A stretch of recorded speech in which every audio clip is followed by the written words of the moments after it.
Next week, the president's adding drug cartels to the list of terrorist organizations. You want to see this thing through?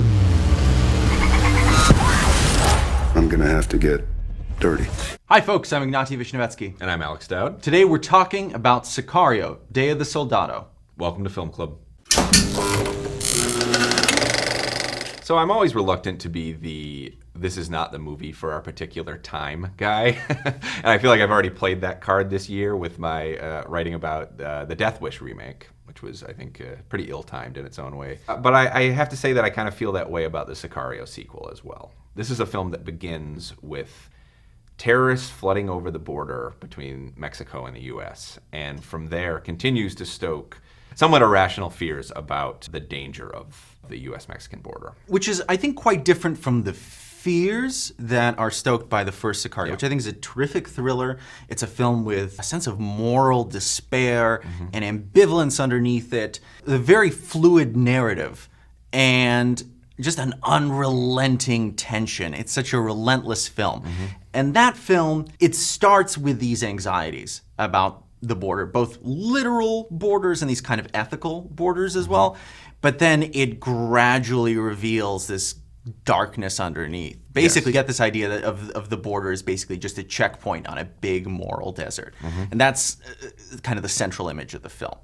And this is not a work of horror, because Sicario, you know, it is a thriller about drug cartels and FBI agents and black ops, but it feels like a horror film. The tone of it, especially. But this is just scaremongering. Very much so. And it doesn't have the technical panache of the original film, which was directed by Denis Villeneuve, who had directed Prisoners before then. He subsequently went on to make Arrival, Blade Runner 2049. I mean, he had a great crew there, the late Johan Johansson writing a score, cinematography by Roger Deakins. He's working with a great cast, some of whom return here, but with Emily Blunt as this very confident lead that is sidelined in a very tricky way in the film. And this is directed by Stefano Sollima, a guy who does mob shows in Italy. Doing a sort of, I have to say, a rather janky imitation of the original style. And I felt that way stylistically about a lot of this film, that it was just sort of giving us a poorer version of what the first film did stylistically. But I mean, I don't really think that's its crucial issue. I think its main issue is that it takes everything that was ambiguous about the first one and everything that was complicated and maybe morally troublesome, and basically jettisons that. So in the first film, our main character was Kate Macer, played by Emily Blunt, this sort of FBI agent who's pulled into the war on drugs. And a lot of that film was about very slowly marginalizing her in a way that made, I think, a lot of people uncomfortable. The original Sicario was a very divisive film.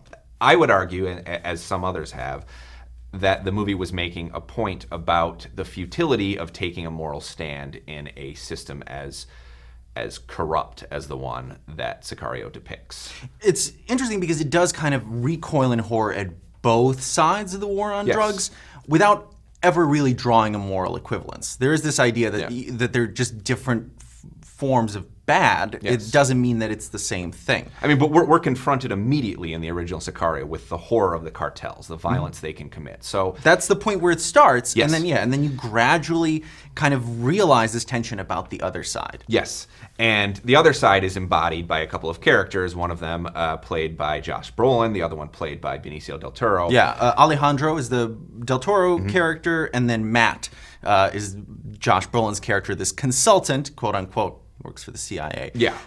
In cargo shorts. And they sort of represent the ends justify the means of the war on drugs and of realpolitik. And our relationship to those characters was one of, I think, sort of growing disgust. But in this film, they've been turned into these kind of conflicted cowboy outlaws. They're the protagonists. They're the main characters now. Sicario sequel loses the original's tricky moral center, and instead we're just sort of watching these two characters who are slowly given these moral dilemmas that the first film knew better not to give those characters. And this is written by Taylor Sheridan, who made his name with the first film, with the script for the first film. He also wrote Hell or High Water, which is a terrific movie.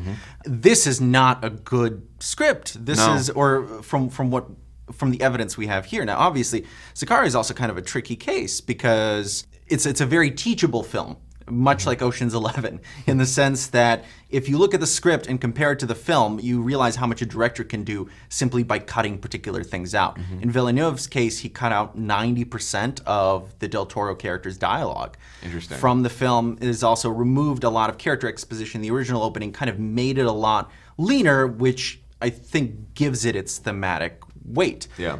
This film spends a lot more time with these characters, but it makes them less intriguing. It does. And it doesn't really replace that mystery with anything interesting. So terrorists flood over the border. There's a horrific terrorist attack.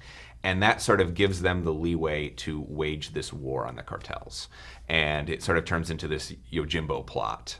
Briefly, it turns into this Yojimbo plot where they're going to kind of pit the cartels against each other by kidnapping the daughter of one of the sort of cartel bigwigs. But that ends up turning into a fairly conventional story of two men who are used to sort of bending ethics and bending law, sort of faced with a moral crisis. Yeah, they still got a conscience, and they got their loyalty to each other, and it comes across as cheap and uninspired, and frankly, the movie is very messy. I mean, the original Sicario is a film that handles point of view in a really interesting way. Hell or High Water handles its alternating points of view really, really well, and this film feels like it lacks a center, even though it's kind of basically cutting between two protagonists. And, the dialogue lacks the snap that Sheridan has become known for. The plotting is inelegant. I think mostly, I resent this movie for a number of reasons, but I think one of them is that it's made me question the sort of benefit of the doubt that a lot of people, maybe you and I included, gave the original Sicario. Now I'm wondering if we need to go back and look at that film's politics and look at that film's point of view. Maybe Sheridan has always thought these two guys are really cool, because in the context of this film, they seem like cool badasses. In the context of the original, I think we're supposed to be kind of afraid of them.